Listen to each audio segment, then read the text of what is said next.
Perfect. All right, so today we are going to talk about the basics of reading your birth chart. So I kind of go over the first things that I look at and then kind of give everyone some building blocks so that you can apply that to your birth chart or the birth charts of people around you, and you can kind of follow along by looking at your birth chart, and we can kind of talk about.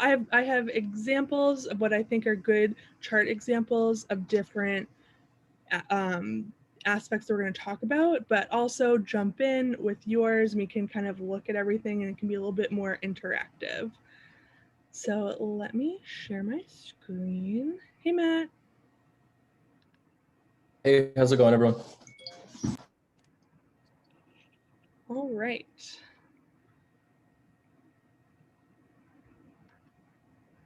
Okay, so also you will notice that I'm changing my branding.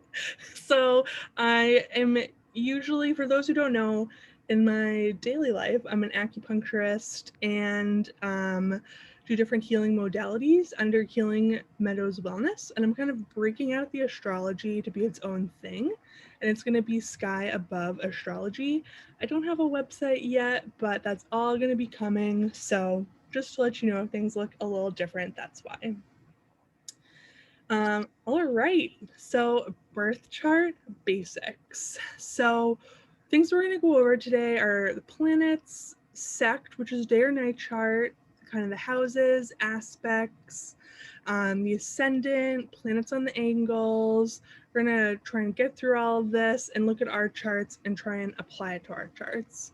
Look at general overview of benefics and malefics, the nodes. I'm giving you one timing technique that you'll all be able to do, annual perfection, and then we'll look at the current astrological weather.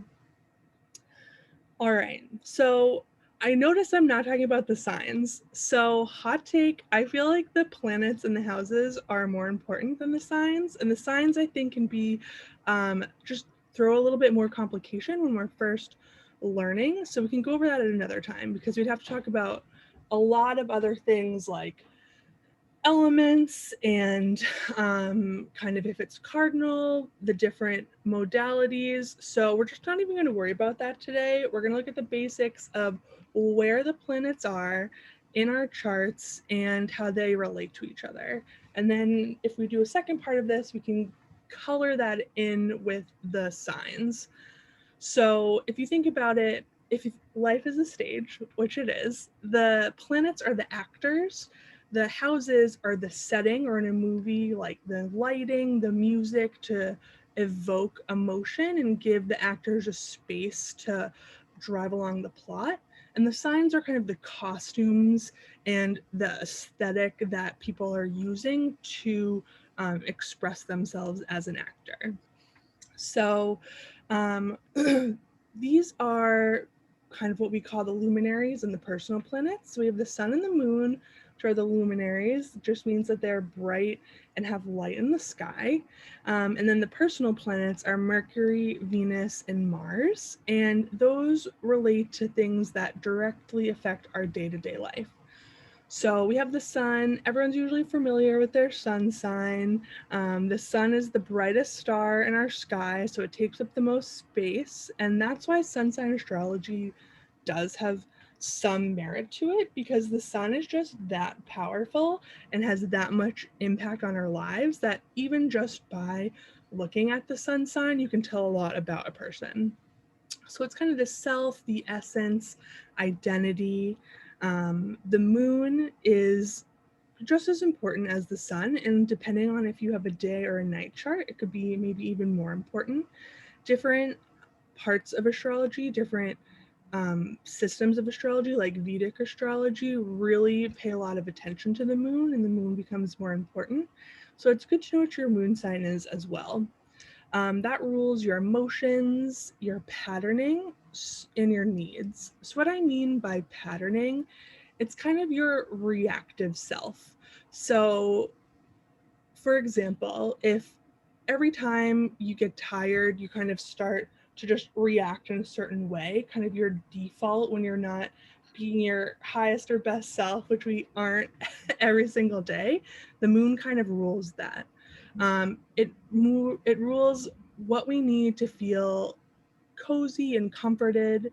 And by looking at which house these planets are in, you can see where these indications play out. So as we're looking over this, you can look at your chart and see which houses your sun and moon are in. And when we start talking about the houses, you can kind of see if you feel that it's correct that your emotions kind of play out in this realm and you really feel like your identity shines in this particular realm. So just kind of keep that in mind as we're going forward. Mercury, it's pretty straightforward: communication, intellect, travel, also commerce. But in a personal chart, it's mostly kind of communication, intellect, education, writing, different things like that. Mercurial activities. That's where the name comes from. Venus, everyone always wants to talk about Venus: love, desire, communication, or not communication, connection, the arts, creativity. Um, when you're looking at relationships and things like that, Venus becomes important, and you can look at which house it's in to see maybe where unification is more easier to flow in your chart. Mars is conflict, vitality, and I like to say sovereignty instead of like war or fighting, because assertiveness and aggressiveness can be kind of all along the same two sides of the same coin. So you can use that type of strength and that type of standing your ground kind of in a more negative way, which might be more aggressive, or in a more positive way, which is assertive, to kind of stand strong in your boundaries. So I feel like people who come to this a lot know that I'm kind of like a malefic apologist. I think that the malefic planets are great and just as important as the benefic planets and have just as much to teach us. And if we don't have strong boundaries, we can't really do a lot of the Venus things, or we can't communicate well, we can't get our needs met. So Mars, where it is, even though it can create conflict, conflict can be a good thing of reasserting your boundaries, saying this is how to get your needs met, different things like that. And in a different house, it could maybe indicate where those challenges to your sovereignty tend to come up. And that's helpful because then you can know, okay, this isn't just me thinking that this keeps happening. I know where this is coming up and you can kind of predict it a little bit more and know that that fight for your sovereignty is worth it because it's helpful to get your needs met that way. Any questions about these planets so far? Does this kind of make sense? Good morning, Megan. Good morning, everyone. Good morning. So I've been doing I've been doing a lot of research on my own too, Mm-hmm. and like just taking like I you've already spoken, told you I was very fascinated about this since I can remember. Mm-hmm. Now, as we indicated, I'm a double Scorpio and my rising is Taurus. So Taurus conjunct with um Uranus now, and so Aries just came out of Mars, and now Taurus is in Mars. Is that correct? Yep, Mars is now in Taurus, and it's coming up to conjunct Uranus. And we are going to be talking about this actually in the Okay. current astrological weather section, which is happening a little bit later on. And we're also going to be talking about ascendants and the different houses. So we are going to talk about that. So now, as far as you know, so what would you relate more to? Would it be the sun or the rising, the ascendant? Like as far as I think that they're all important and they're all kind of synergistically working together. We're going to talk about how sometimes the ascendant can mask the sun's ability to express itself, or it can amplify that. when we get to the ascendant section. But any question about these planets, the luminaries, or these 3 personal planets? Well, I'm a virgin here with Sure. this. I mean, I know what sun sign I am, but I don't know how to do. I don't know I don't know how to find out where my houses are or any of that. So I'm Sure. just listening along. So any beginner stuff is good. Yeah, do you have your chart in front of you? I do. Okay, so there are the little pie pieces are the houses, and Okay. so it starts with 1 and goes all the way to 12. Okay. And then the glyphs, I should have put pictures of the glyphs on here, and I apologize for not doing that. So Okay. the sun is a circle, the little dot in the middle. I see that. Yep, I have. Yep, The moon looks like a little crescent moon. I see it. Yep. Mercury and Venus look the same, kind of the classical Venus sign, but the Mercury has little ears on it. Right. So it kind of looks like little antennas. Okay. And then Mars is that circle with the arrow coming off of it, kind of that Right. classic Mars sign. Mhm. And then the 4 with the little like fancy looking 4 is Jupiter. Okay. The fancy looking H is Saturn. Okay. The fork is Neptune. Mm-hmm. Uranus looks like an H, kind of looks like a fancy H with a line in the middle with a little I see circle. it. Yep. And then Pluto can either look like a P or it can look like almost like a staff. It has a line Yep. and a little cup and a circle above it. Yeah, that's good because they give you the signs. They give you the little signs on the. Yeah. Okay, perfect. Okay. Cool. Cool. All right. I don't want to take you from doing what you're doing, but all right. Good. No worries. Okay, thank you. These are great questions. Okay. Any more questions before we move on? And then, So how can I find out what my ascendant is? so the first pie piece, Yep. Number 1. number 1, whatever sign that is, your ascendant should be in there. Okay. Thank you. You're welcome. All right. Any other questions before we move on? No? Okay. Was there one? No? Okay. So as we kind of go further out in the solar system, we get to planets that no longer just personally affect ourselves, but affect our ability to kind of negotiate with the world around us.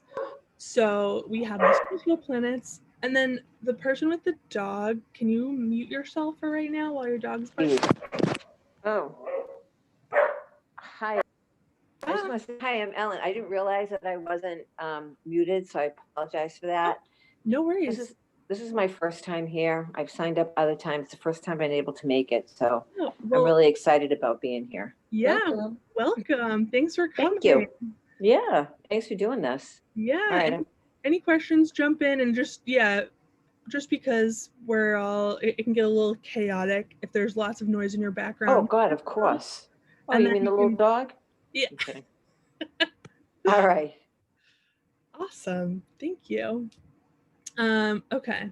So as we go further out in the solar system, we get to planets that start to negotiate us with the world around us. So the social planets are Jupiter and Saturn, and the transpersonal planets are Uranus, Neptune, and Pluto. There's lots of different asteroids and theoretical placements. We're not really going to get into that today, although I do use particular asteroids and their fixed stars, and I do use those as well. But just to keep things basic, we're focusing in on this. We will talk about the nodes though. So Jupiter and Saturn. Jupiter rules expansion, growth, resiliency, reduction of harm. It can rule kind of like sage-like wisdom, being able to be in tune with a higher power and use that to inform your decision making. Saturn rules boundaries, sustained efforts. It can be restrictive. In personal charts, often it indicates places where you really need to work for something to happen, or a part of your chart that won't become active until later on in life.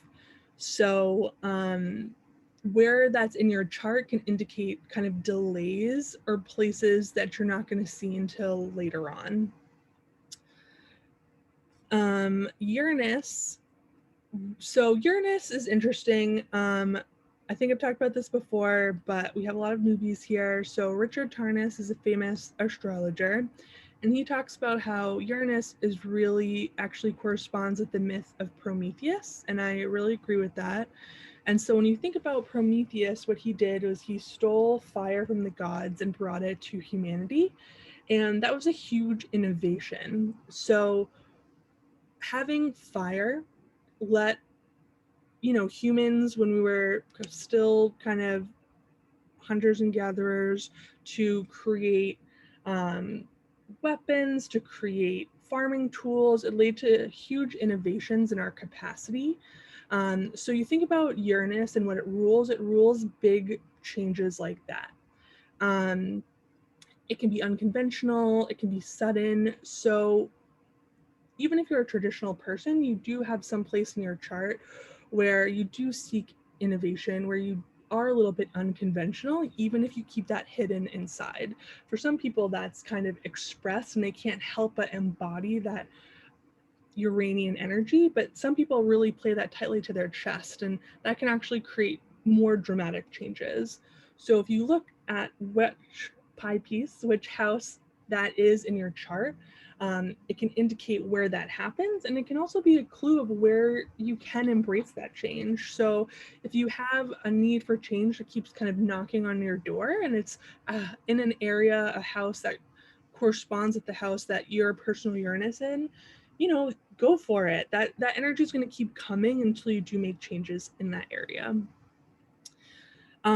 Neptune. So I always say I think Neptune's the scariest planet out of all of them.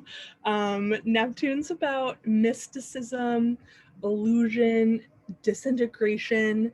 So if you think about kind of cosmic love in its form, it's about removing our differences. So that can be great because you're like, I don't see the differences between us. We're all one. We're all humans, and really connect in that way. But you can also completely lose your sense of self. So if you're removing all differences, then who are you? Why are you here? Why are you going to work every day? Neptune transits are places where there's the house where Neptune's in can show where you have a lot of difficulty with boundaries. People with strong Neptune in their chart could potentially have substance abuse issues because it's that you don't want to be in this reality. You want to transcend that. You want to be somewhere else where it doesn't hurt as much. But that is an illusion. It's an illusion that's just kind of masking the problems that are there. I see this a lot in people with strong Neptunes in their chart. And it doesn't indicate that you definitely have substance abuse issues, but it could just be a place where you're not acknowledging where there are actual issues to kind of look at. But Neptune also rules imagination, symbolism, archetypes. It's just that kind of cosmic impulse that doesn't want to have boundaries. Interestingly enough, so Saturn is the planet of boundaries, and I've been looking at the astrology of the next decade. And in 2026, Neptune and Saturn are going to have a conjunction in Aries, and I just think that's going to be a wild time. So, mark on your calendars 2026. We don't have to worry about it yet, but it's just something that's coming down the pipeline. So then Pluto. Pluto is about transformation. Transformation is definitely a word that is overused in astrology and kind of new age type of stuff. Everything's a transformation. But real transformation isn't really fun or easy. Think about this past year. This has been a year of transformation and no one's super happy about it. It's about addressing things that need to change. Pluto often indicates power differences, power differentials, power struggles. Think about this year. It's kind of been a long power struggle between different people on a societal level, personally. People are feeling powerless because we're kind of in our house. There's this pandemic raging around us, and people are trying to recapture their power in both problematic and, positive ways. But a lot of it stems from this power differential or feeling of powerlessness. Pluto, volcanic. So Pluto in the Greek pantheon was Hades, and he ruled the underworld and volcanoes. And I think volcanic is such a great word because it's all of this stuff has been brewing beneath the surface. And the lava, the magma, it's down there, it's been building and building and building. And because there's been no pressure release valve, it explodes out of the volcano. And people are like, where did this come from? I don't know why this happened so randomly, but it wasn't randomly. It was building for a while. You just didn't see it because it was below the surface. And I feel like that's a really great analogy for the changes that Pluto can make. So see where that is in your chart and see if that pattern tends to happen in that sphere. All right, so how are we doing? Good. Any questions about the planet so far? With, not really a question, but with Pluto, I also like to think of similar to like volcanic, like things that are really small suddenly becoming really big, like coronavirus or like an atom bomb or something. Can be that like helps me kind of understand it a bit better. Yeah, thank you so much. That's a great comment. Megan. Yes. Okay, so everything we have gone through since 2020, it's Saturn is the planet of structure and boundaries, and it's also been said that because society, the world, people were not respecting the planet and so forth and different things, that this came about to kind of like stabilize everything out. And is that true? Yeah, so that's definitely one perspective. I feel like astrology doesn't necessarily say why, it just indicates what's happening. So because we've had this Saturn-Pluto conjunction, we were kind of reckoning with the consequences of our actions. Right. So it didn't have to be this way, but we are kind of seeing the fallout of the choices that we've made. Societal, human, personal. Like I know a lot of people over this past year, just to bring it back to our birth charts, have really had to reconcile with the choices that they've made and whether that's made them happy or not, because we've spent so much alone time just kind of thinking about where we are in our lives and if we could have gone in a different direction and if we want to go in a further direction. So it's not, I guess I just don't want it to seem punitive because it's not like the planets are out to get you. They're just trying to help you see where you need to have changes to make you be the person you're supposed to be. Right. So that being said, this confinement time just has me really gone deep within and kind of like assess myself and what I want to do, where I want to be going, what kinds of changes. So it just, and they were saying like with everything going on, a lot of people, they find a lot of people want to study astrology now because there's so much going on within the planets. Yeah, I mean, the astrology has been on point this year, and I have a feeling it's going to be on point next year. So it's funny, astrology is like literal. And I think that because the events of this year have been so dramatic that that literalness has really gotten people's attention. So it's like if you're reading the charts of people and you look at the charts of celebrities, kind of the bigger you are, the more literal your chart is because it's playing out on such a larger level. And because we're living through a time of these major transits, they're bigger, so it seems more obvious. So I think that's part of what's grabbing everyone's attention. But astrology always goes through these ebbs and flows of popularity, and I just think we're fortunate to be kind of going into a high rise right now. I kind of wanted to throw something in there Thank too, you. if that's okay. Of course. About the conjunction of Saturn, Pluto, and Jupiter. You know, Saturn also stands for authority and government, and Jupiter, like you said, is expansion. And, you know, Pluto can also be destructive. But if, you know, and I think that, you know, and I'm not really going to get political because I'm not that political, but I just mean it in terms of, you know, the structures that we've had in place for all these years now are undergoing a huge change. And, you know, Pluto is the planet that will come in and, you know, break everything down so it can eventually be built up and be better. And if you look at, like someone said before, you know, the little things turn into big things, like, you know, the riots and just everything that's going on is so, I mean, it can't expand anymore. It's like so big. Absolutely. So, I mean, you know, it's just like, you know, it happens on an individual level. I think the pandemic too has, how can you not go inward with being stuck in your house for what, 6, 7, 8 months? And I know a lot of people too who have, like, their whole outlook on life has changed and for the better, Yeah. you know? So I don't know. That's my Oh, 2 no. cents. I just wanted to throw that in. Thank Thanks. you. No, that's a great point that I didn't mention, that Pluto rules the cycles of growth and decay, kind of on a larger level. But if we live in like a fractal reality that as above, so below. So things going on in our life kind of mirror what's going on in the world around us. So this crisis of the world is very mirrored in the crisis that people have been going through personally.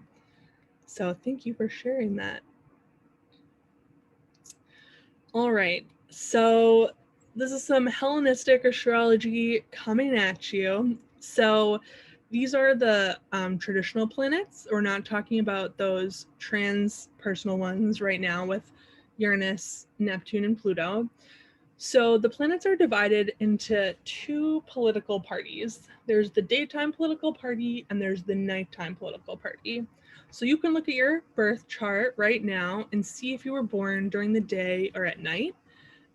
People born after, say, 1980, the vast majority are born during the day because most children are born via C-section, and those are scheduled between 9 to 5.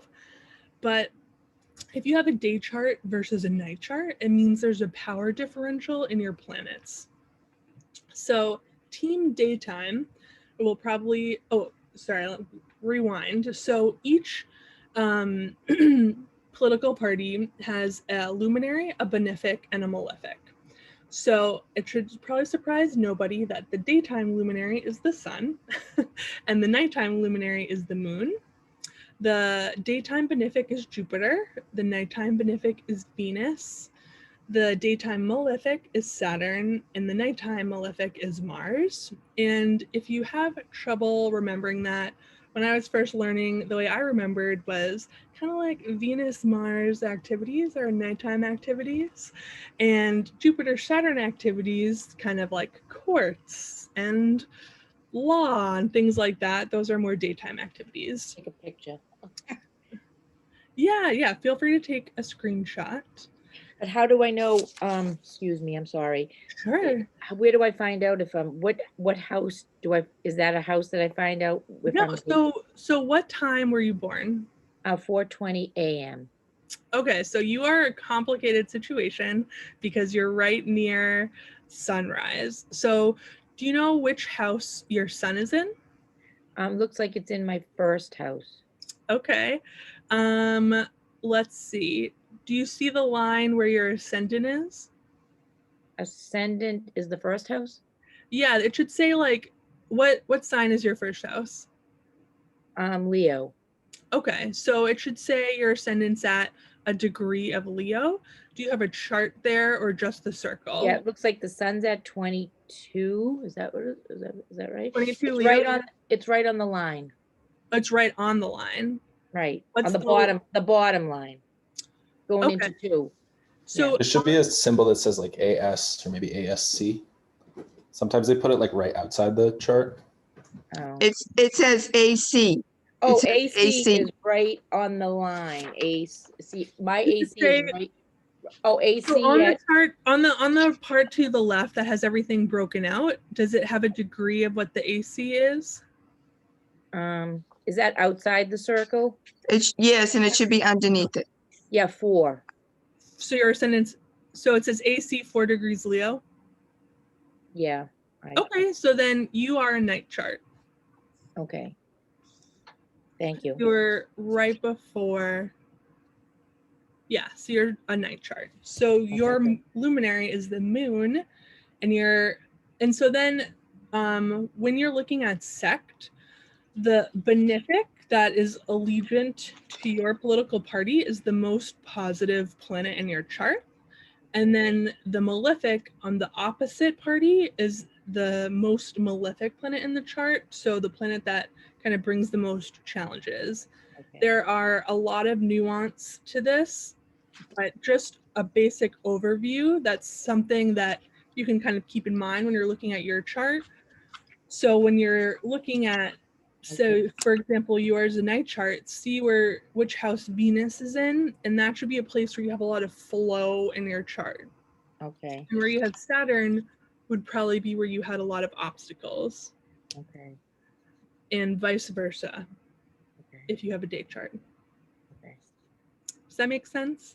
Well, yeah, I'll just have to, I have to study more. I don't want to take up your time, so that's good. It's good. It's good. It's good. No, that's why we're here, to look at our charts. Anybody else have questions about that? Megan, so I was born at 4 p.m., so that would be considered night. What time of the year? November. That's probably day. Which house is your sun in? 7th. Okay, and what degree is your descendant?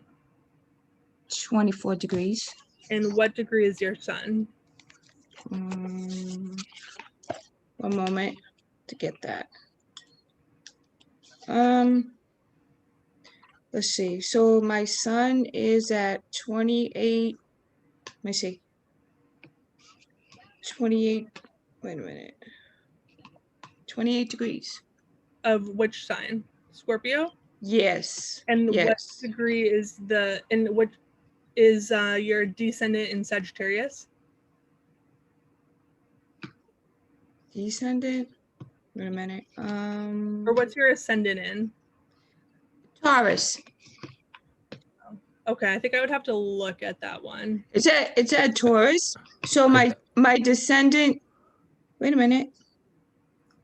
I think that's a night chart if the descendant's at 24, Scorpio, and the sun's at 28. Is that what you said? Yeah, that would be a night chart. Yeah. But because it's close, I would just want to look at the picture to. Right, because I'm born on the cusp of Scorpio and Sag. I don't believe in cusps. Wouldn't I'll you just Hot take over here. I don't believe in them. I think the degree is the degree. okay. Well, So what about if you look at the chart and if you know where the ascendant is, and you take your finger and you go straight across to the other side of the chart, that is the horizon. Yeah. And so anything above that is daytime, and anything below that is nighttime. Correct. So you can look and see whether or not that circle with the dot in the middle is above the horizon or below the horizon. You can try it that way too. Does that make sense? it was 28 degrees, and it's in the 7th house, and it's. So it's above the horizon, right? It's a day chart.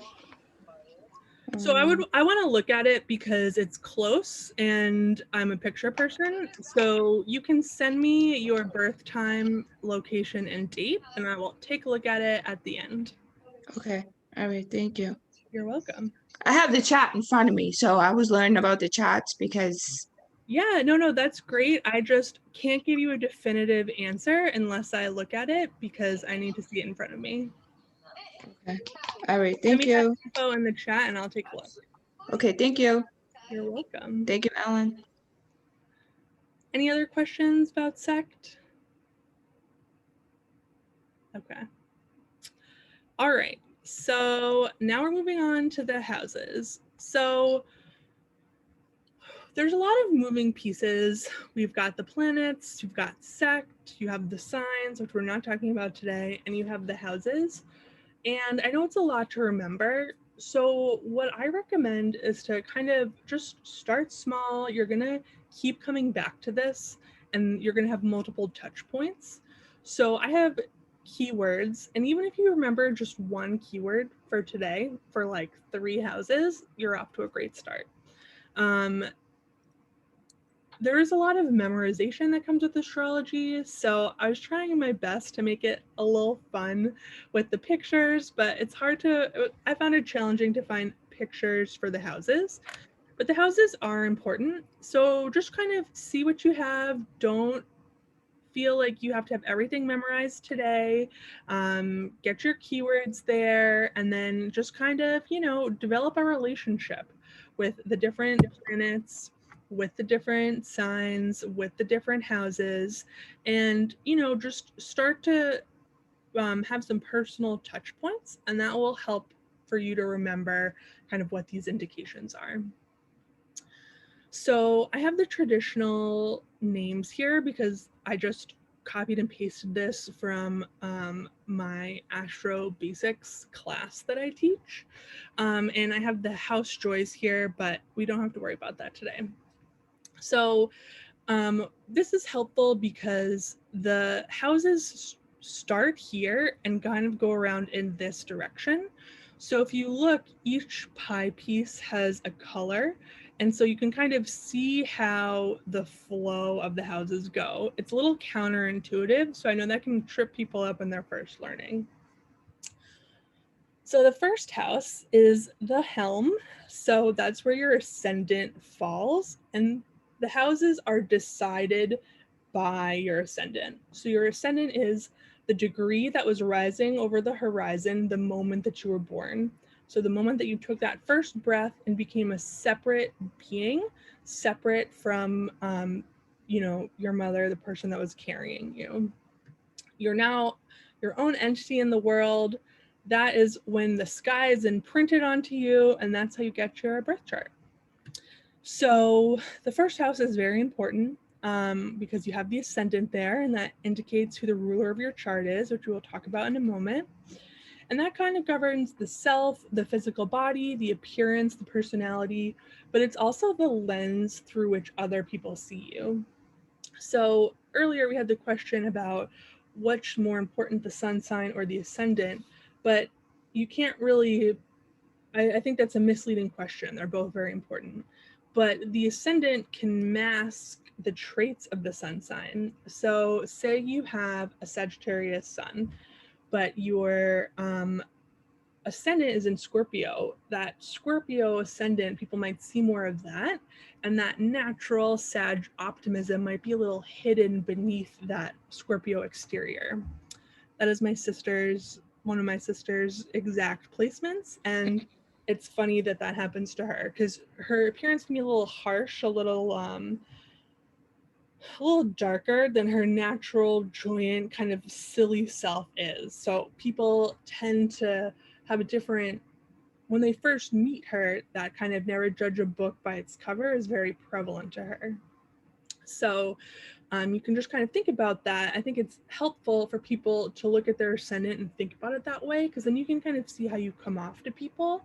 And if you feel that people often misjudge you, take a look at your ascendant and see if that's masking kind of the traits of your sun sign, which feels more like yourself to you. Moving on to the second house. So the Megan, yes. Megan. So that being said, Scorpio is a very strong sign. Yeah, I'm not saying that it's not a strong sign, or I'm not giving a value judgment to it. I'm just giving an example of Right. how the ascendant could maybe mask a sun sign. It's not to give any type of value judgment. I think So especially because like I'm double sun and moon. yeah, So, but your ascendant is a Taurus, so it's different. So you might come off as a Taurus, even though you're actually a Scorpio to other Okay. people when they're first trying to get to know you. Okay, thank you. You're welcome. Megan, can I just ask a really yeah. quick question? Sure. Hi, my name is Ella. Sorry. I just want to follow along with what you're talking about with my own chart. And I real Sure. quick just went to the internet and did my own chart, but do you have a recommendation? I don't know if it doesn't say ascendant anywhere. Is that the moon? Are you on astro.com? No, is that was going to be my next question, if you have a recommendation of where I should go. Okay, Yeah, astro.com. I really like astro.com. I know there's a bunch out there, but astro.com, I've used it forever. I feel like it's really reliable. It can grow with you. It has a lot of functionality that can get pretty advanced. So as you kind of go along your journey and get used to that, its software can grow with you as an astrologer. So I know there's like prettier ones out there and like that's cool, but astro.com has great functionality. And I also find some of them that you just find randomly on the internet are wrong. So so like for example, Chani Nicholas has a great new app out. I love it, but it doesn't always take daytime or does daylight savings into consideration. So like when I did my chart on hers, it was totally wrong. And it says like on the footnote that if it's wrong to like email her, but not everyone reads the fine print or knows their chart as well as I do to be like, this isn't correct. So I think it's good to start with astro.com because I have great faith in their abilities and I don't think that they will steer you wrong. Okay, and the second question is when I'm putting in the details, like with the time, I know it was like roughly around 5 o'clock, but I don't have my birth certificate, but I know it was like roughly early-ish evening. Should I guess or should I just put no time? I would, so if you put no time, you will not be able to find out your ascendant. Okay. I think it's great to find your birth time. So especially because 1 minute can literally make a difference. Oh yeah. And people's memories, like your mom's memories, could be wrong. So story time, my other sister, we thought she was, I think it was a Scorpio ascendant forever. And I was looking at her chart and she had Mars in the second house. And she just isn't a Mars in the second house person. So I demanded that my mom go check our birth chart and it was completely wrong what she had thought. So it's just good to look at your birth certificate and know for sure because you don't want to become invested in the wrong chart and then you think astrology is like BS because this doesn't make sense for you. So yeah, sorry. No, that's fine. It's just we lost my birth certificate, so I have to try to like call the hospital or call the county or whatever. Are you born in Massachusetts? No, in New York State. Okay, because in Massachusetts, I know it's super easy to get it because I had to get like 2 copies, but I assume that New York isn't much different. If you just call, they'll send you one. Sometimes it costs like $20. Okay, just call like the hospital or the state. So, do you know where you were born? Yeah, in Mount Kisco, New York. So whatever county that is, there should be a county office and they will be able to give you a copy of your birth certificate.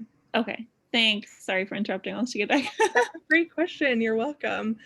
Yeah, Megan, excuse me. So I've heard that if you don't know your birth time to put in 12 p.m. Yeah, but that won't give you the correct houses or the correct ascendant. That'll just give you a generic chart where you can look at the planets, but it is not the correct ascendant or house layout. Okay, thank you. You're welcome. Because is it true that the ascendant and something can change like every so many hours or something? Yes, so that is why it's so important to have the correct time because the ascendant changes, I think it's like every 2 hours. I'm not exactly sure, but it's pretty frequent. So 1 minute could change your entire ascendant and the entire layout of your chart. And if you're going to do any timing technique, it's really important to have the correct birth time. Okay, thank you so much. You're welcome. Yeah, I think I remember learning like the ascendant clicks a degree like every 4 minutes or so. Yeah, so again, super important to have the correct birth time. And it's always fine to double check. So if you're feeling like you're not vibing with your birth chart and your ascendant is very early or very late in the sign, then it's fine to be like, I'm gonna double check this, because you just really want to make sure. Hey Megan, I have a question. Sure.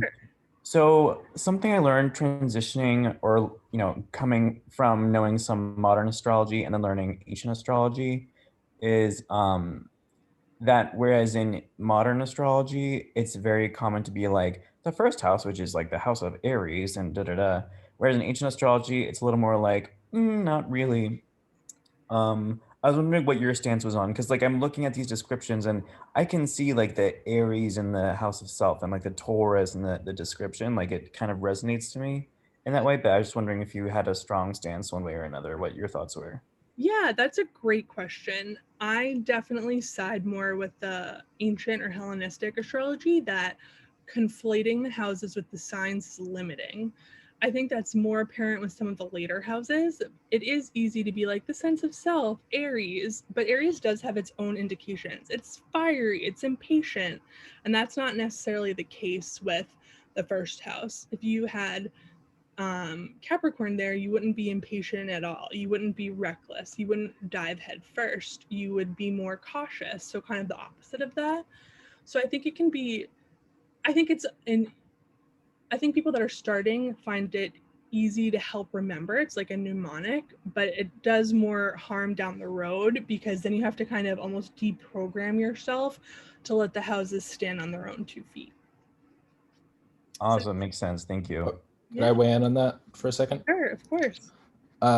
Something that's, and you might know it already, but something that's definitely worth looking into is called the planetary joys, which like you see in Megan's diagram, there's like HJ Mercury, I think means like house joy Mercury. So it's like each planet will be like associated with a certain house, and that's how a lot of the houses get their meanings, and it has nothing to do with the signs traditionally.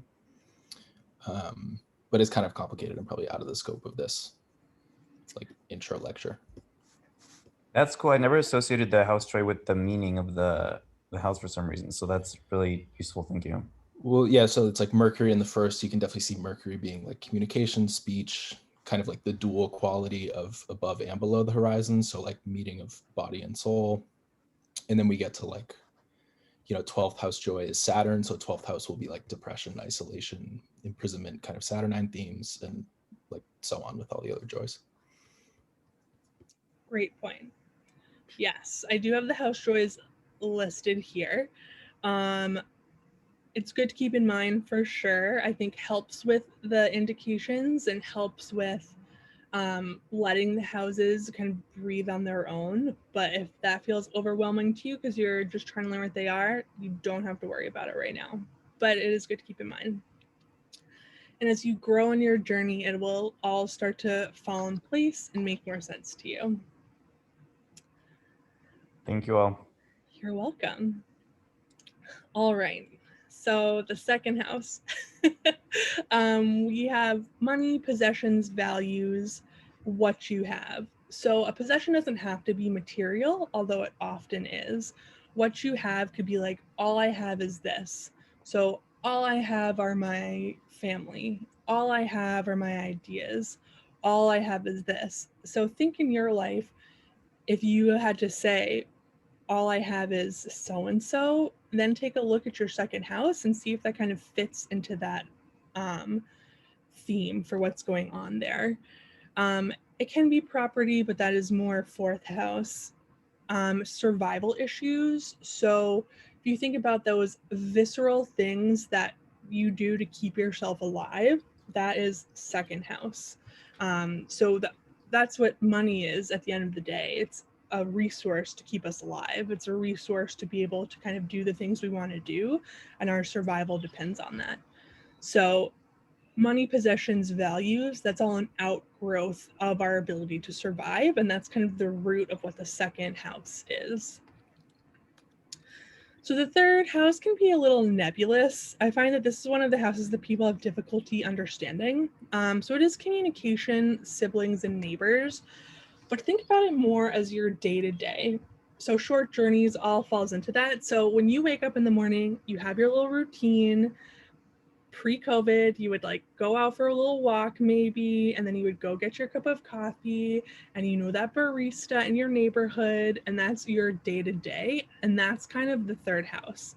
Maybe that's not your routine. Maybe you're like, I have no routine. My day-to-day is chaos. That's still the third house. Or maybe you're like, I love my neighborhood. All of my friends live here. That is third house, and that's probably related to some other places. So whatever that immediate environment is that you just kind of go through and kind of shapes what your, mundane day-to-day is, that's the third house. And that's why siblings and early education fall into there. Because when you're younger, that is your day-to-day routine. Like you have to fight with your siblings to get into the bathroom. Your sisters steal all your stuff and you're like, get out of here. Like that is your day-to-day routine. And you don't really have a choice of who your siblings are. They're just kind of, you're thrown together and you have to deal with it. And that is all within the third house. Communication, yes, is there, but just because our day-to-day life is shaped by communication and the ability to talk to the people around us. Does that make sense? Megan, Yes. I have a question. So I don't have anything. My third house is empty. That's fine. You still have sign there, and it's still, you still have transits that go through there.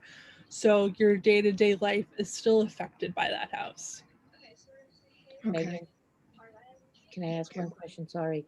Sure. So true node is a planet. What is true node? So we will talk about the nodes in a little bit. So right. nodes are, they have to do with the moon and eclipses, and pretty much how they're interpreted in your chart. There's a north and a south node. Most charts only default to putting in the north node and the true node, but they should be looked at as a pair, and it helps with like your karma and kind of like the direction your life is going. TikTok?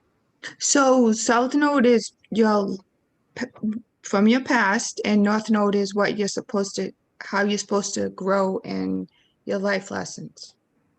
Yeah, but we're going to talk about that in more detail Okay. a little bit. All right. We're Thank you. focusing on the houses now.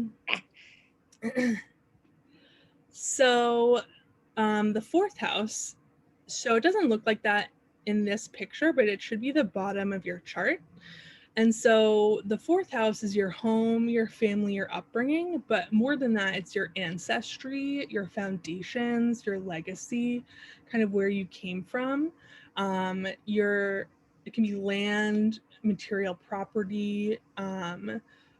It's that which helps you move forward. So it's kind of that structure that you can come home to. Planets that are in the fourth house tend to be very private, and it can be hard to see them because they're so close to the chest, and they're only seen by people very close to you. There's a materiality to the fourth house. That's the property, things like that. It can be the structure, so very material. The fifth house, the house of good fortune. So this can be children, romance, love affairs, play, gambling, creativity. So this is kind of like a good time house. So although the seventh house, which is on the next slide, is major partnerships, the fifth house can be more like flings or just some like fun romance. Sex can be here, children. So if you're helping someone look at like what's a good time to have a child, or if they're struggling with fertility, you look at the fifth house. But it's where play happens, creativity. People who have trouble relaxing sometimes have more severe or malefic planets here, and part of that is that they don't know how to play, they don't know how to relax, they don't know how to like chill and have a good time. So speculation, that's what the gambling. But also, so one thing I didn't mention is that, so like for example, your siblings can be in the third house. So transits that happen through your third house could be seen in the lives of your siblings. Transits through these different parts don't necessarily have to happen to you. So transits that happen through your 5th house could be things that are affecting your children. So you can see things happening in the people's lives around you through your own chart, which is kind of cool. So the 6th house, bad fortune, but don't take that too literally. The reason why they say that is because health, illness, injury are all part of the 6th house. So you see a lot of doctors have significant 6th houses. So their career is literally working with health and illness. Work falls under the province of the 6th house, self-improvement, also pets. So a 6th house transit can indicate a new pet coming into your life, employees, kind of co-workers, that's all 6th house type of stuff. But I think it's interesting that Mars is here. You wouldn't necessarily intuit that Mars would have its house drawer in the 6th house, but Mars likes to problem solve, and the 6th house has a lot of problems to solve. And problem solving can be fun. So just because you have a planet there doesn't mean it's like the end all be all, that you're cursed with ill health for all time. No, it just means that you need to put a little effort in there to make those things happen, and that's okay. Sometimes when you put more effort into something, it's worth more to you. So now we're moving on to the top half of the chart. And as you will see, oftentimes the houses are defined by each other. So now that we have the 1st house established, the 7th house is kind of the opposite of that, or creates a duality with that opposite house. So the 1st house was about you, the self, how you come off to the world. And the 7th house is about partnerships or significant relationships. So it can be a marriage, it can be very good friends, business partners, it can also be enemies. Those are significant relationships, even if they're not fun ones. The lawsuit, old age, quality of death, don't worry about that for right now. I think that will just confuse a lot of you. So just kind of really associate the 7th house with partnerships.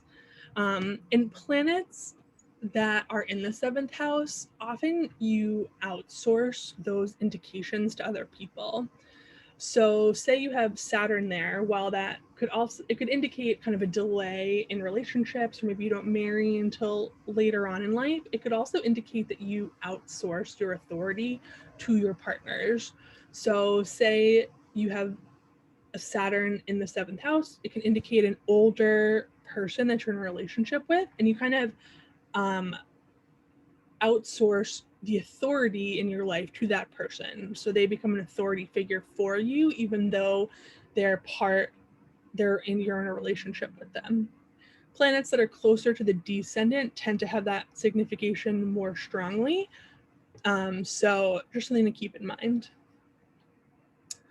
So the 8th house, death and taxes, kind of things that are inevitable. Could also be other people's money, inheritance, wills. It could be bankruptcy. It can be occult to mediumship, clairvoyance type stuff, because you think about it, it's like other people's stuff are kind of coming through you. Planets in the 8th house can be some of them can be a little difficult because their needs need to be fulfilled through other people. So as you can see a theme, the top of the chart really tends to involve other people, whereas the bottom of the chart, kind of on this slide, was all about you, the self, the person that you are, and what your needs are. But the top of the chart is more about taking those needs and interacting it with the world around you. I have a friend who has like a ton of 8th house placements, and he's really into like lucid dreaming. So I thought that was like a cool indication of it, where like it's like other worlds, or like kind of that kind of goes along with like death and like just like a different living in another world. I thought that was cool. That is a really great indication. Thank you. Yeah, that would kind of go along with like the mediumship, the lucid dreaming, kind of like those other influences that lack of boundary, that wanting to kind of go to other places. Mm-hmm. Yeah, and it was like maybe like sometimes a lot of these houses show up in ways that like you wouldn't initially expect, and then it's like, oh, that's actually like a totally like a way to interpret that. Mm-hmm. Absolutely. Yeah, it's really cool when you're reading people's charts. It's like, I feel like it's really cool to get a little glimpse into people's lives. I just like love people and love seeing how the astrology just plays out in this unique signification that is in each individual. And it's so different for everyone, yet the themes are related. It's so cool. It's so fun. But readings are cool because it's like people just tell you stuff that like I have no business knowing about this person's life, and I just like get to like hear this whole story. It's really, really fun. Yeah, I love I'm so thankful that people are willing to be vulnerable and share their stories with me, because I think that's really brave of people, and they're coming to you for help, and it's almost like a little gift that you get to take a peek behind the curtain for sure. Totally. And then Megan, like when that girl did my chat, like it was like a month ago, and she was asking me about certain dates and the years and everything. And she said, "Can you remember what happened at this time? What happened at that time?" And it's like, okay, so I'm trying to like, to the best of my recollection, remember, you know what I mean? And then after I couldn't remember at that time. And then after concluding the reading, things started to click. I was like, okay. And it's really like fascinating to hear what has transpired. You know what I mean? Yeah, and that kind of goes back to what I was saying earlier, where different parts of your chart are activated at different times. So you don't have every planet in every place in your chart active right now. There are different timing techniques to show what's active when, and I will give you one at the end that's easy to understand. But yeah, it's interesting to see kind of as different things are activated, their indications really come to the forefront in your life. Thank you. Great. If you don't mind me asking, what's your sign? Mine? My sun sign is in Aries. Oh, okay. Thank you. You're welcome. All right, so the 9th house. So house of God, I know that's like a little outdated terminology. It can just be kind of like a higher power. As you'll see in some of my chart examples, it can also be philosophy. It's just kind of like a higher framework to kind of express the world. It can be the divine, it can be philosophical, it can be higher education. It's just kind of like a higher, more broad way of looking at things. It can be indicate different like cultural things. So like when you're like, that's culture, like that's the 9th house. I said higher education. It can be living abroad, traveling. That kind of broadens your horizons, broadens the mind. So if you're having a major transit through the 9th house, you could be you could have like a crisis of faith, and that could be literal faith, or it could be faith in a institution, it could be faith in a way of thinking. But it's kind of just like a larger, higher ideal or power that you interact with. And okay, so then we have the midheaven. So this is career, profession, vocation, but also your power, status, and reputation. And as we'll talk about in just a second, there are chart angles. So we talked about the ascendant already and the descendant, and then there's then there's another axis, up and down, vertical axis. And that goes from the MC to the IC. So your midheaven is a degree, and in whole sign houses, that doesn't necessarily have to be in the 10th house, and it brings the significations of the 10th house to whatever other house that MC's in. I know that sounds confusing. We'll go over it in a second. But the 10th house has to do with career, profession, vocation, kind of where you're most visible. So if the ascendant in the first house was kind of how people see you in the day-to-day, the 10th house can be kind of like what you're known for. And that could be career, I guess ideally, but it could be other things too. Especially kind of if you think about today's landscape, we have like influencers. That's kind of a career, but that's kind of what people know you for as well. So you can think about it career in more of a broader scope, kind of that highest potential as well, but that's also kind of your MC. And then the 11th house. So this is kind of community, friends, colleagues, can be political causes, kind of networks that you're a part of, groups of people that you're a part of. So does friends, but we're in a group right now. So this is kind of like an 11th house activity. We're here for a common cause, talk about astrology. So we're all in our 11th house right now. Political movements, that's 11th house, because you're all kind of coming together for this common goal. Colleagues, so when you're networking, it's the 11th house. Audiences are also 11th house. Just kind of like groups of people that you interact with. And then we have the 12th house. So this is the subconscious, the unknown, introspection. Again, could be enemies, but also like you could be your own worst enemy, because it's also the house of the self-undoing. Isolation. So this year has been like kind of a 12th house year, because we got a lot of isolation going on. But also it's kind of your mental framework. So when you have transits to the 12th house, the way you think about things can change. So the way you look at the world, those subconscious mental frameworks that you don't even really understand, or you don't really see because they're just such a part of your mental landscape, that's all 12th house activity. So mental health can fall into the 12th house, which is the opposite of the 6th house, which tends to be more physical health and vitality. And that's why kind of like mental institutions, prisons, when you have kind of these different indications colliding, the isolation, the institution, they can all kind of come together. But also the 12th house can be a great place as well, because you could be kind of on that monastery. It can be meditation. It can be kind of getting rid of these other influences and really kind of knowing the self on a subconscious deep level.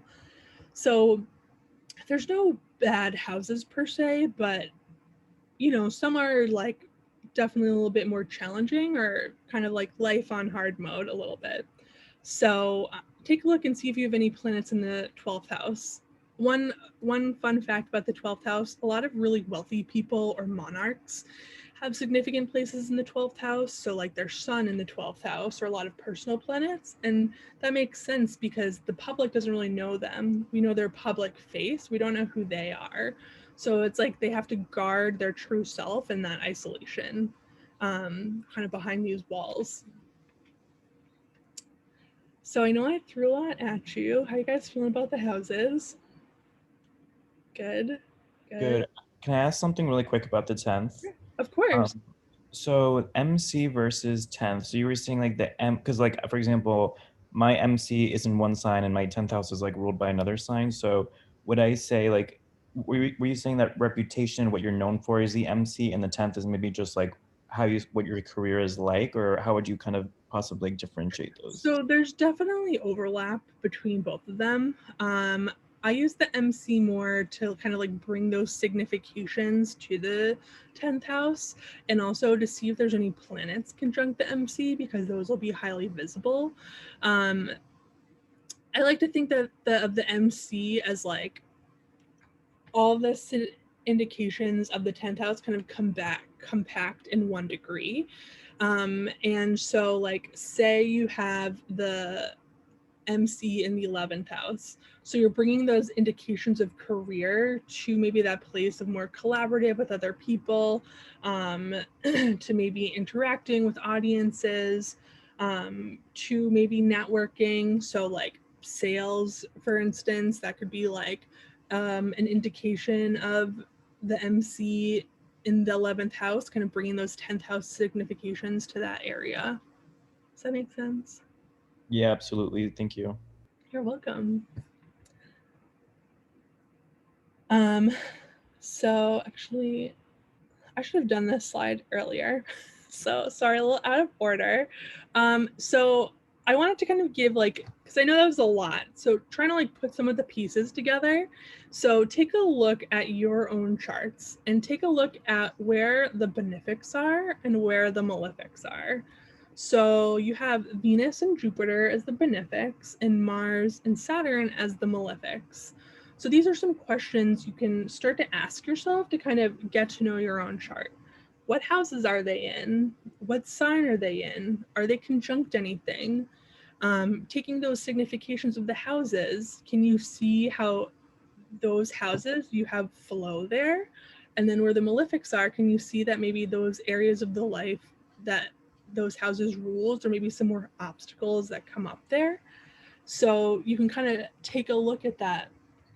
And then I have some chart examples where we can kind of see that play out a little bit. So do you guys know who Ram Dass is? So, okay, yeah, he's pretty famous, but I don't know what people know. So just take a look at his chart. I know there's a lot here. So let's look at where his benefics are. So we have his Jupiter in his first house. He's a magnetic person. People were really drawn to him. His personality was very expansive. He kind of embodied that sage-like person.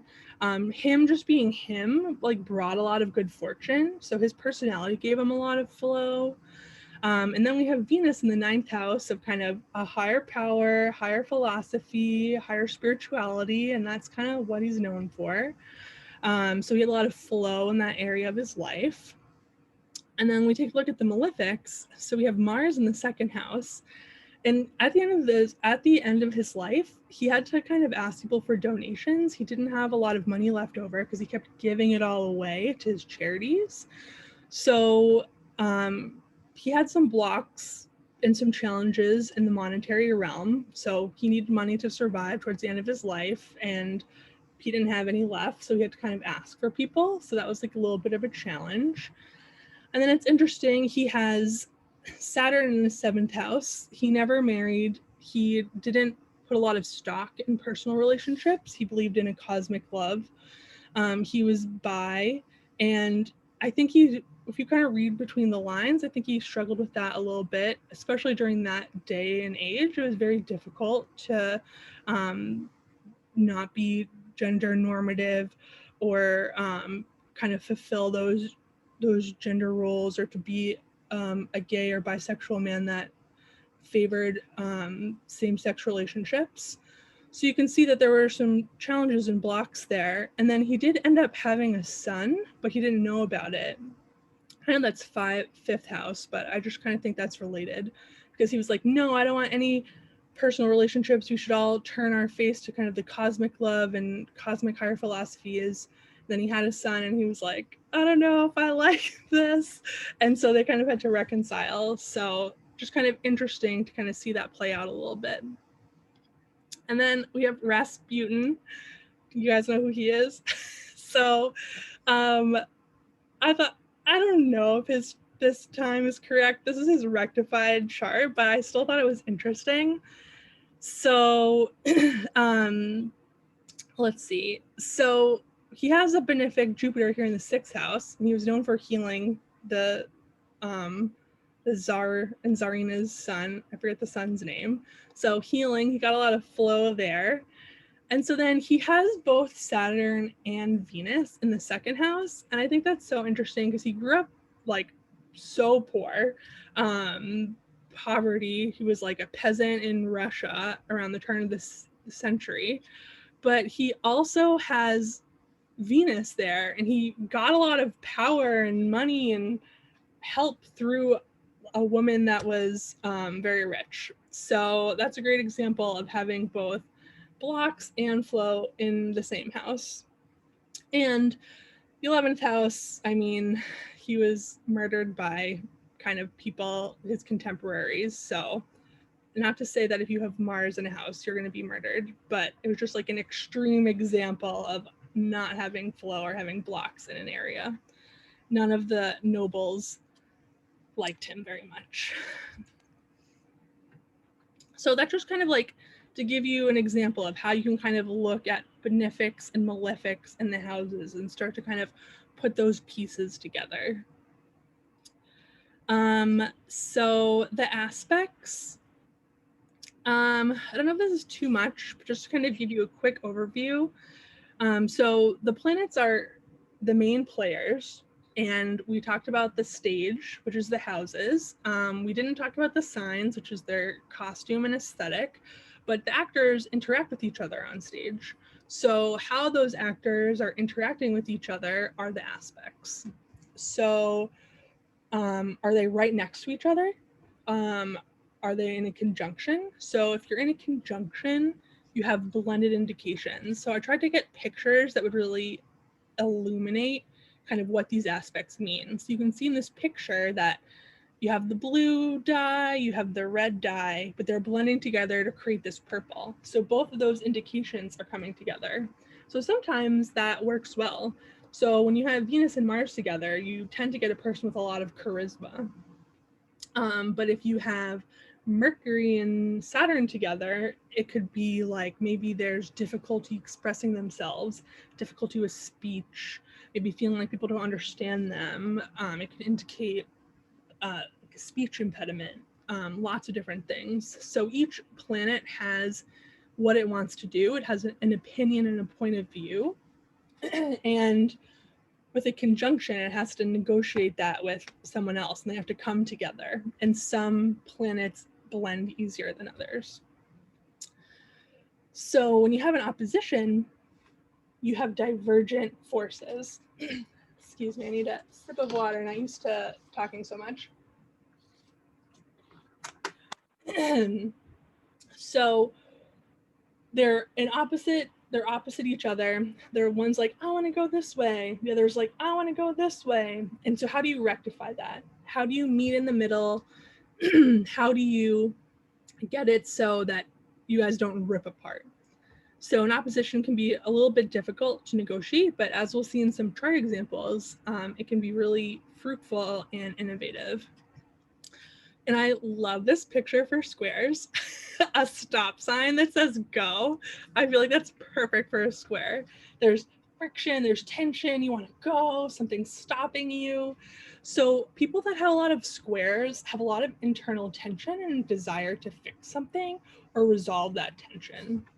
So a square can be difficult, but most high achieving people have a lot of squares in their chart. Like squares get stuff done. They're very productive. They like want to go out and leave their mark in the world. So a square propels you forward. A trine is harmonious. They're planets that are in the same elements. They get along. They're very like happy, but it can be a little stagnant. So if you have a lot of trines, you might not have any motivation to kind of go out and achieve and get stuff done. And then a sextile is a flow or opportunity. So with a sextile, you have to choose to engage in that energy. Otherwise, it's just a missed opportunity. So, all right, what do I have here? Okay, so we have Andy Warhol, and he had a ton of trines in his chart. And he had a lot of innate ability. He had some innate talent with artistry. He had innate eye for things. And I think it's really funny that he's famous for pop art because, like, hot take, honestly, it's like a picture of soup that's contrasted. And like, yeah, he had a great eye for that and it was very innovative and cool, but it's easy. He was able to do it and it's easy to do. So I think pop art is like a great example of like a lot of that trine energy. He had an innate talent, an eye for something, and then he was able to kind of create this and mass produce it easy to himself, easy to do. So it's like strong trine energy right there. Leave Bruce Lee, look at all those oppositions. So he's known for kind of bringing the East and West together, for martial arts traditions that combine different modalities together. He brought stuff together. And even though he died young in his 30s, like look at how much he achieved because he had the ability to kind of really harness that opposition energy and create that fertile middle ground of bringing all of that together. So look at your chart and see if you have a lot of one of these significations. Like, do you have a lot of trines? Do you have a lot of oppositions? Just something to look at. Megan, quick question. Sure. What about in conjunction? What does the in conjunctions mean? What's the dynamic? Of the conjunctions? In conjunction. The in conjunctions? The green ones, yeah. The green ones. So that means that those planets have difficulty seeing each other. So people that have a lot of in conjunctions, it's like you can have some blind spots. So for example, let me see if we have him. So, okay. So like his moon is in conjunct his south node. So a possible interpretation of that would be is that he emotionally wasn't aware of things that he would let go of. So he had difficulty letting go because he couldn't see how important it was to his emotional health to like let go of something. So with the in conjunction, it's like those planets are a little disharmonious. So they have difficulty understanding what the other planet needs in order to kind of do its job. Okay, thank you. Yep. Yeah, you're welcome. Hey, I have a question just about the shapes. Sure. Just wondering, when you say opposition, does it have to be directly opposite the houses, like the line goes directly, or is there just a connection? Yeah, so there's something called orbs. So an orb, so let me see. Where am I? Oh my gosh, I don't even know where I am. Sorry, guys. Okay, so here, like conjunction is 0 degrees, but not all conjunctions are exactly 0 degrees. Like 2 degrees apart, that's still pretty close. But the tighter the aspect, the more significant it is. So for an opposition, like maybe they're like 178 degrees opposite. Usually your chart will automatically just give you some orbs. It's usually like 5 or less. There's a lot of argument about this, and each planet technically has different orbs for aspects, but you should just keep in mind 5 degrees or less, and that's like a significant aspect. Thank you. You're welcome. And then so for the shapes, it's just interesting to look at to see if there's any patterns. So I'm kind of walking you through how I look at charts. And so for an overview, I'll be like, oh, wow, like this person has a lot of trines. Like, I want to know what that's about. That's like a major chart signification.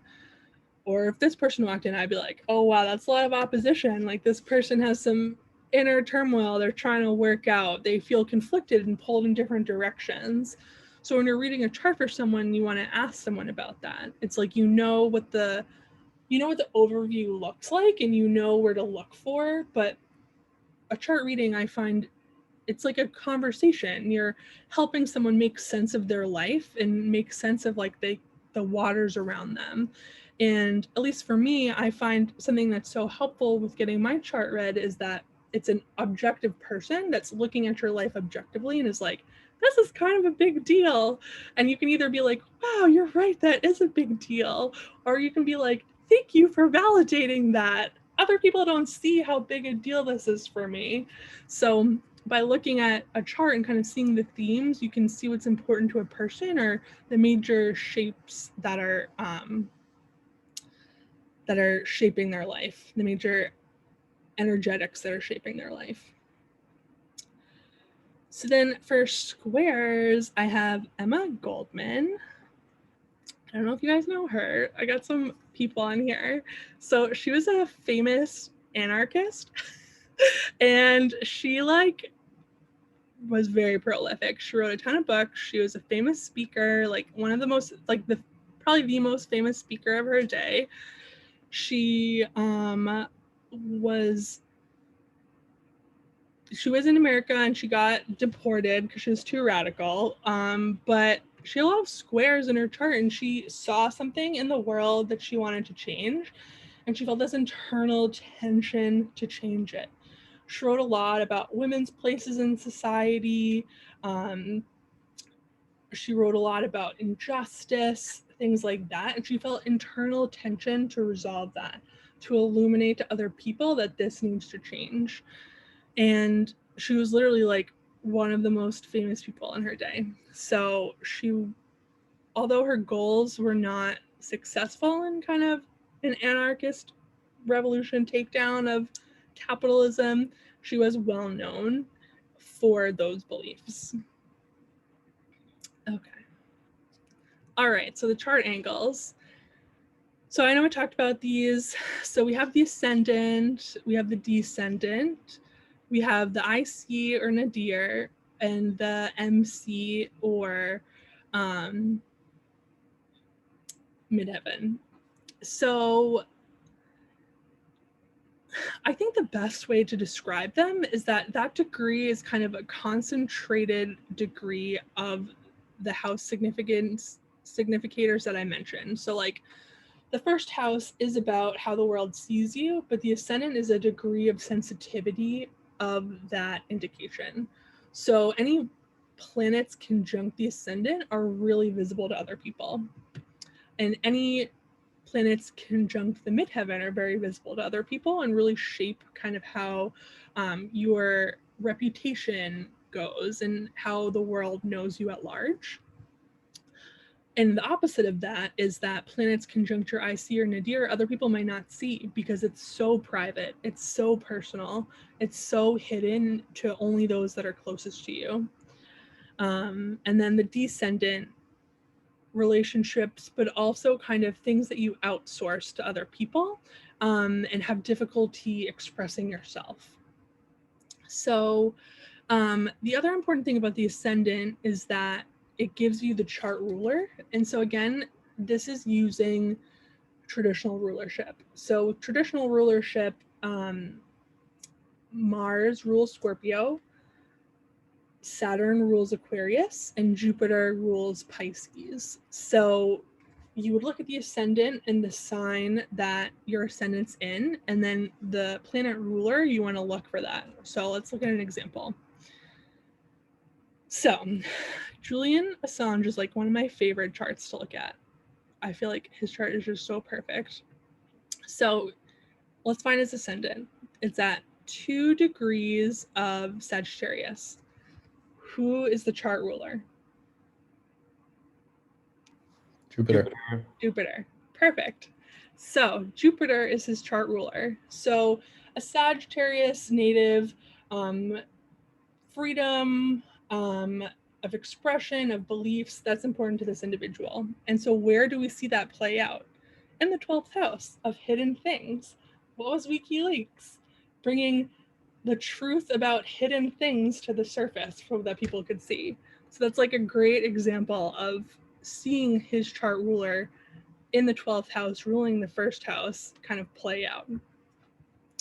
So to contrast that, we have Simone de Beauvoir. So she was 1 degree Sagittarius ascendant, still Jupiter ruler, but hers was in the 9th house. And the 9th house is about philosophy, higher education, and she was a famous French philosopher. So you can see how where the chart ruler falls in your chart shows kind of where those indications of your ascendant and where those, what realm that can play out in. Does that make sense? I know this can be a little confusing.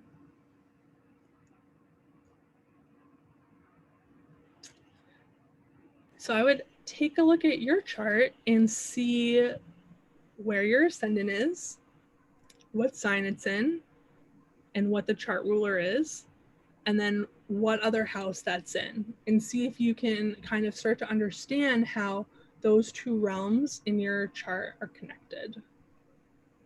Sorry, Megan. Just a question. How do you find the chart ruler again? Sure. So what is your ascendant? What sign is it in? Yes. Pardon me? Yes. Taurus? Okay, so the ruler of Taurus is Venus. So Venus would be your chart ruler. How do you know the ruler is Venus? Is that just something you memorize? You look it up? Yes, sorry, I should have said that. So Aries is ruled by Mars. Taurus is ruled by Venus. Gemini is ruled by Mercury. Cancer is ruled by the moon. Leo is ruled by the sun. Virgo is ruled by Mercury. Libra is ruled by Venus. Scorpio is ruled by Mars, traditional rulership. Sagittarius is ruled by Jupiter. Megan. Ooh, hold on Excuse me. one second. Excuse me. Let me just finish. Okay. All right. Capricorn is ruled by Saturn. Aquarius is ruled by Saturn, and Pisces is ruled by Jupiter. Yes, Kim. Well, the original ruler of Scorpio is Mars, but then there's also Pluto. Right, but for this technique, we're using the traditional rulers. Okay. All right. Thank you. You're welcome. Did So you yeah, say Sagittarius was ruled by Jupiter? Sagittarius is ruled by Jupiter, correct. There's a good diagram that you guys might want to look up called the Thema Mundi that kind of illustrates it really nicely. It's like a traditional diagram that shows the rulerships. It's worth looking into. Yes. Great. Awesome. So yeah, so keep that in mind and take a look at your chart and see if that kind of starts to make sense for you. Okay, so we got the nodes. So the nodes are a big topic, but we're just kind of doing bullet points here. So think of the nodes as like the karmic trajectory in this lifetime. So you have the north node and the south node. A lot of softwares don't add the south node unless you specify that it does that. But lucky for you, it's super easy to figure it out. So you have the north node or the true node. I'm not sure because I always put north node, but I think they're the same. And then opposite of that is the south node because they're always 180 degrees opposite of each other. So say that you're in your chart, your north node's like 3 degrees Gemini. The south node will be 3 degrees Sagittarius. So it's always opposite. So think of the south node as things you're already good at. So you kind of like fall back to them because you're like, I know how to do this. And the north node is things that it seems like the universe is conspiring to push you to do. So, and it's not that you're innately good at it, you have to work for the north node stuff. And it's kind of where you're going. The south node is also kind of where you need to let go. So it can be past deeds, but it's like looking backwards. And you can do that, but kind of our job here as humans, according to this philosophy, is to kind of grow and move forward and kind of be the people that we're here to, that we're supposed to be. So the chart example I have for this is bell hooks. Sorry, can I ask a quick question? The Sure. north node, I missed what you said. Is the north node the one that you said the universe is like pushing you toward? Yes. It's like Okay, thanks. the universe is conspiring to kind of bring you to your north node. Okay, thanks. Okay, so do you guys know who bell hooks is? I guess I was in a very philosophical mood when I was making this. So she is so she wrote all these books and kind of changed the game in looking at racial relationships in the United States, specifically for Black women. So her north node is in the 9th house and her south node is in the 3rd house. So the 3rd house, as we remember, is kind of our day-to-day, things that we kind of see that are just kind of here. And when she talks about her day-to-day, when she was younger, she talks about kind of her casual observance of racism and her experience with racism. Her parents were blue-collar workers. She had to go to a segregated school, and she just kind of had to observe this, and she had to kind of just, at the time, accept this as part of her day-to-day. But she didn't stop there. She was pushed towards her North Node into this higher philosophical analysis of racial relationships in the United States. And not only did she come up with a framework, she came up with a framework that literally changed how we think about race. So she went from observing how race worked for her and the people around her to coming up with a framework for understanding that. Does that make sense, how she was kind of pushed to do that from her third house in her South Node? And she had her MC conjunct her North Node, and this is what she's known for. So just kind of layering these significations on top of each other. So when you're looking at your nodes, take a look and see, are there any planets that are conjunct that? She has Pluto conjunct her South Node. So again, witnessing these power differentials, these power struggles, this power differential, and coming up with a framework to analyze that so that people can understand it in a different way. And that's what she's known for. See how that kind of plays out? I know it's a lot. Megan, Yes. so how would you look for a conjunction? What's the symbol? Is there a symbol? So you just see how close together they are. So the North Node's at 20 degrees and the MC's at 19 degrees. So that's only 1 degree apart. So that's very close. And so then the South Node's at 20 degrees and Pluto's at 22 degrees. So they are very close. So less than 5 degrees, I would say, is significant. And the closer it is, the more significant it is. Okay. So that symbol that looks like a U and an upside down U, that symbolizes the nodes? That's the South Node, and the upside down horseshoe is the North Node. So think of that as like the arrow. That's where you're going. And the South Node is like the cup full of stuff you need to tip over and let go. Oh, interesting. Thanks. Cool. Yeah. All right. Okay. So this is my one timing technique for you guys. So it's super easy. This is from Chris Brennan's website. So at different ages, you're having your Time Lord of that year activated. So all you do is you find what age you are, and that's the house that is activated for that year. And so then the ruler of that house, that's the planet that's activated. So I am 35. So for me right now, I'm having a 12th house perfection year, and my 12th house is in Taurus. So my Time Lord for this year is Venus. So Venus transits have more significance than other transits, and 12th house areas are more emphasized. So 2020 was a perfect year for my 12th house perfection year because I didn't do anything other than sit with my own thoughts. So see how that plays. So does anybody else want to kind of just throw out how old they are and we can look at another example? Sure, I will.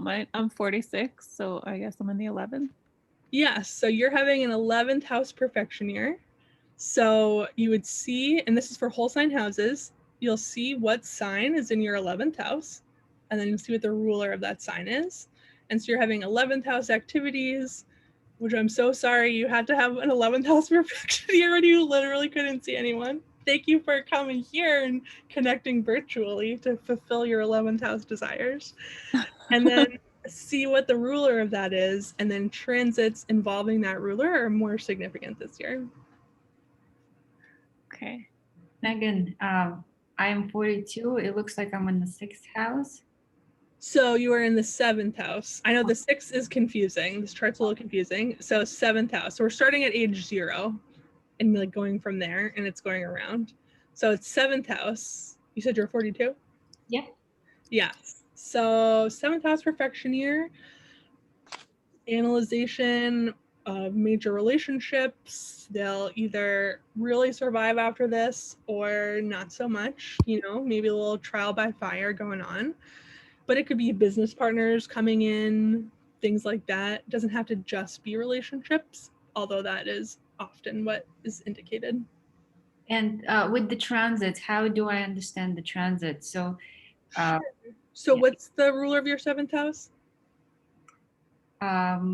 It's Pisces. It's in my 7th. Yeah, I have a moon in Pisces in 7th.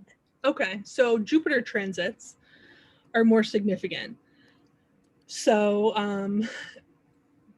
yeah, so Jupiter is kind of doing a lot right now. So I'm sure that's kind of activating things right now. So I would see, when's your birthday again? April 6th, 1978. Interesting. So I think you'll probably have an interesting March. So we'll see how that goes. Thank you. You're welcome. Okay, I'm 61. Okay, let's see where you are. So you're having a 2nd house perfection year. So that's kind of those issues of resource, survival, what do you have? So you might be reevaluating either your finances or your values or, just issues surrounding that might be coming up right now. Can you do When one you say perfection year, you mean that like that's the year that like that house for you, like if it needs transformation or change, it's gonna happen, or it's starting to happen that year. Or just like themes that come up for you that year involve themes of that house. So, I mean, you don't have to change if you don't want to, but the themes are going to come up and like give you the opportunity, or just like stuff you have to deal with is kind of revolving that house. No, that is where I need to change. So it's like I hope the opportunity is there. Yeah, I mean, it'll like themes will come up, and maybe you're like, no, I don't need to change. Maybe this is great. Maybe I love what I'm doing, and so you have like a really great year that year. Or maybe it is a place where you need changes, and that might be a little bit more turbulent. So it doesn't have to be change and transformation, but it could be if you need it. Okay. You say you find the ruler of your 2nd house? Like for me, I would find the ruler of my 2nd house. So yes, your 2nd house would be Libra, maybe, because you're a Virgo ascendant. I'm a Leo. I Leo. think Leo, maybe Virgo. So yeah, Virgo in the 2nd house. So then Mercury transits will be emphasized for you this year. There's a lot of stuff. I know, this is a lot of stuff. I know. I think I like should have refined a little bit more. I just get so excited. I try and pack everything in. And this will be a video, you'll be able to rewatch it. So no worries. So yeah. Now we can talk about the current transits. So things are crazy, guys. So this is from let's see, Archetypal Explorer. I meant to put that up here, but I didn't. So this is kind of where we are right now, to look at it in picture form. So like a lot is happening right now.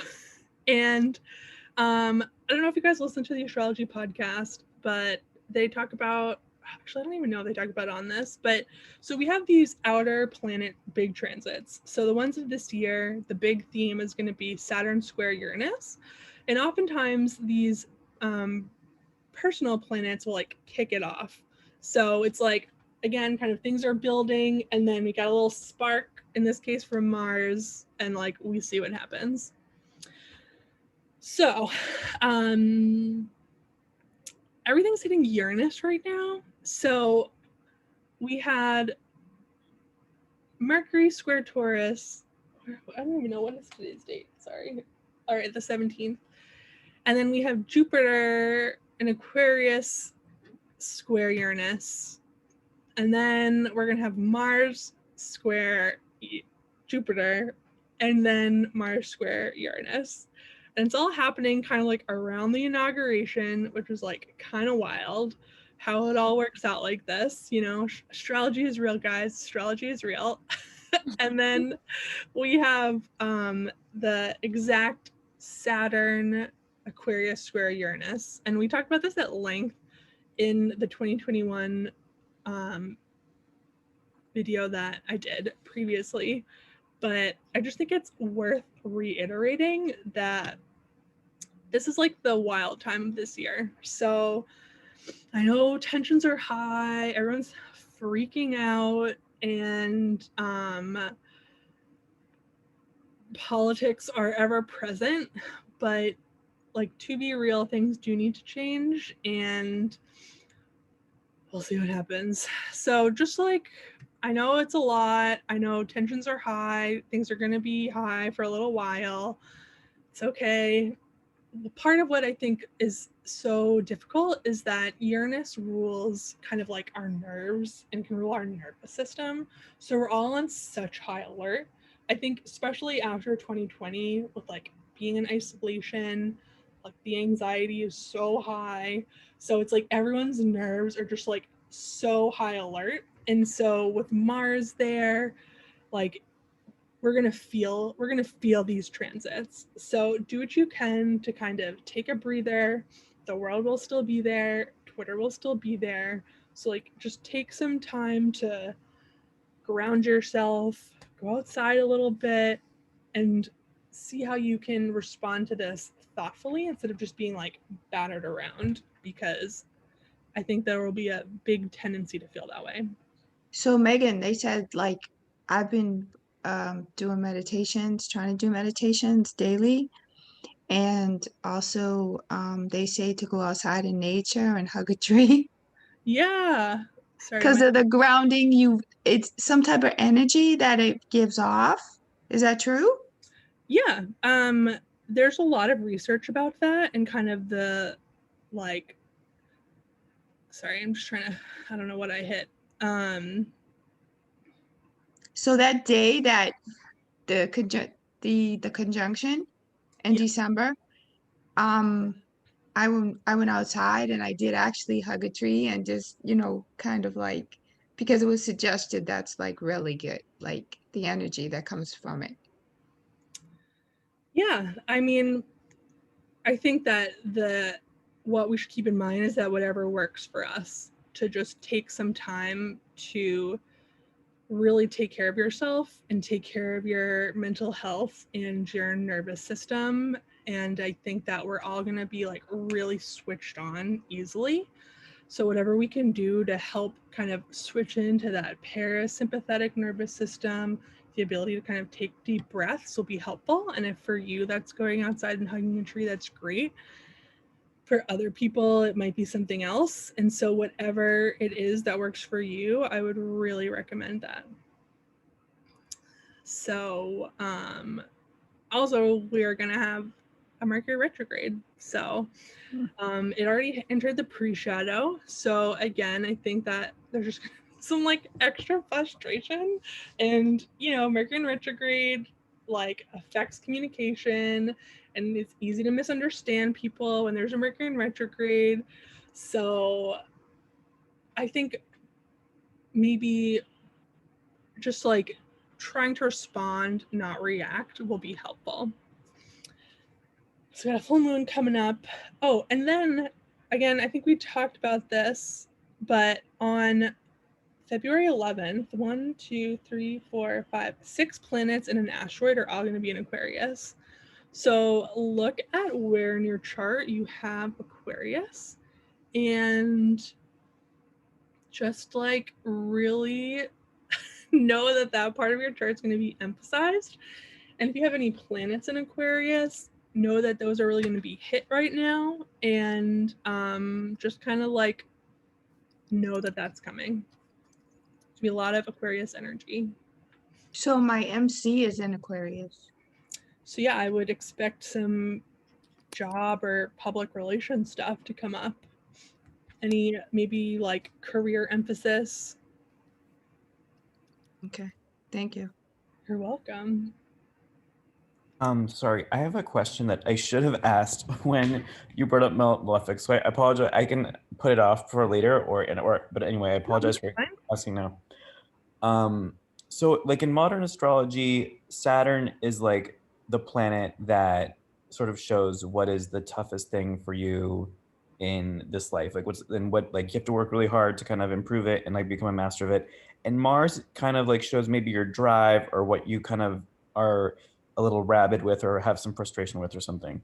And in traditional astrology, that might stay the same in a night chart because Saturn is the most difficult planet and Mars is like sort of difficult. But in a day chart, I'm wondering, in a day chart with Mars being the most difficult planet, does Saturn still retain its role as like showing something you have to work on or like still like being like a lesson giver, or is that all transferred to Mars? Like, yeah. No, I think it still retains those significations. It just might be more constructive. So it might not be like you have to wait like 30 years to find that fulfillment. Saturn is still going to say you need to slow down. Saturn wants you to have mastery of an area. But in a day chart, you might get like, say, help with that. Or you might have like a teacher that helps walk you through that so you don't feel so alone.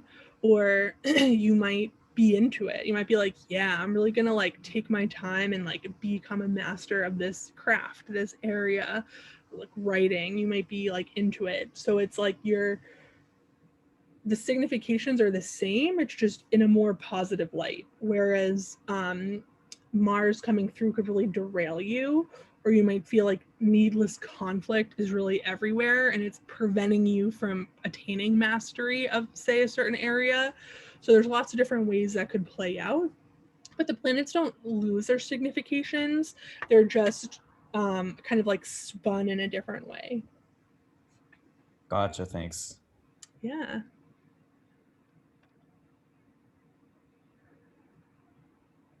All right. So these are just like general transits that are going on, but honestly, the star of the show is this stuff going on right here.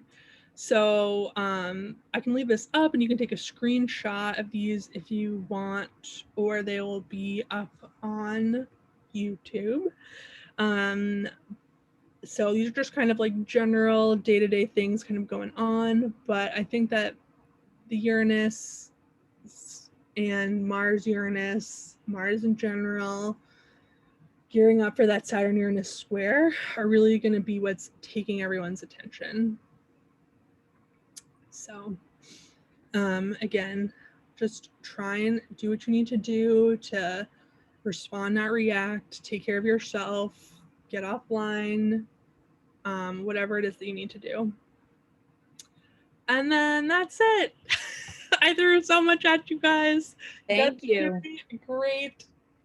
I can take a few questions. I do have a hard stop today, so I apologize. I thought we would have more time to go over everything and ask more questions, but I can take a few and then anything else, just let me know and we can go over it next time. I get to run, but thank you. It was You're great. welcome. Thanks a lot. All right, bye now. Bye. Yeah, I gotta head out too, but thank you guys. It's great to see everyone. Yeah, good to see everyone. Let me know if you have any other questions, and if not, good luck this month. And oh, and then one other thing, any requests for next month of stuff to go over? Lana is here. So progressed moons, how do we Yes. calculate the progression of the moon for the Yes. sun? Don't Yeah, have we one. can go over that next time for sure. You want to do progressed moons next time? All right. Love it. Megan, what is a progressed moon? Does it change every month or something, or what is it? Because they told me I had a progressed moon. So we will go over that in detail next time. I don't think I can do it justice, just like a quick 30 seconds. Okay. All right. Do you have like a website, or what is your general like So- career layout? Is this your full-time thing? Is this like what do you offer and things? Sure. So I am, I'm an astrologer. I do readings. I also am an acupuncturist. So my website right now is both of those together. So it's www.healingmeadowswellness.com, and all my services are on there.